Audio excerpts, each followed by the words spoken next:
Although having a new Doctor does not always mean a new sonic screwdriver, it's a pleasant surprise when the TARDIS produces a new one. Of course, a new sonic screwdriver, as history will show, is not always perfect with the first iteration, and Matt Smith's Sonic is no exception.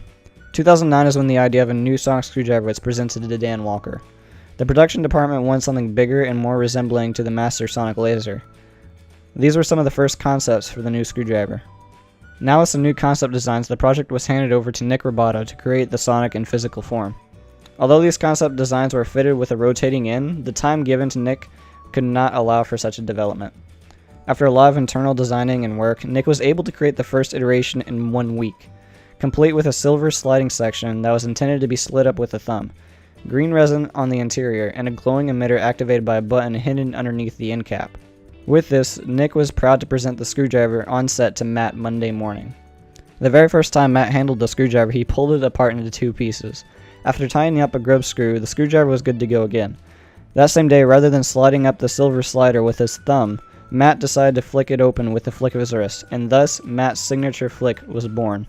For the next 2 weeks, Nick had to produce 3 new Sonics strong enough to handle Matt's flicking movement.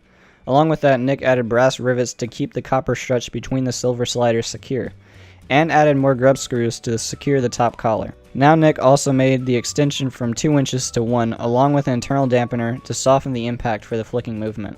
With Matt not using the Sonic as intended by holding it over his shoulder like a flashlight, a micro switch was added to the bottom of the leather section to activate the emitter in a more comfortable position for Matt. Over the next series, 4 Sonics were kept on set, 2 normal Sonics and 2 permanently closed ones. One of the permanently closed ones was used to create a Sonic cane due to a time restraint instead of making it by scratch. Nick also created a shark bend Sonic that, as Nick said, this new build was a new build and fairly straightforward, as fortunately the shark bit off the end with all the complicated bits. Eventually, the very first Matt Smith Sonic was purchased from BBC to be displayed at the Doctor Who Experience in Cardiff. In the beginning of Series 7, Nick replaced the red button and cap on the end of the Sonic with 1 solid piece since it was never used. Now for the upcoming series starring Peter Capaldi, Nick was asked to make 2 new Sonics. With this, Nick decided to strengthen the internal design by adding threaded screw joints to the top and bottom caps. He also replaced a grub screw on the white section along with a larger black one. Nick also replaced brass tubes with one aluminum one to open space inside the Sonic so the wiring wouldn't wear.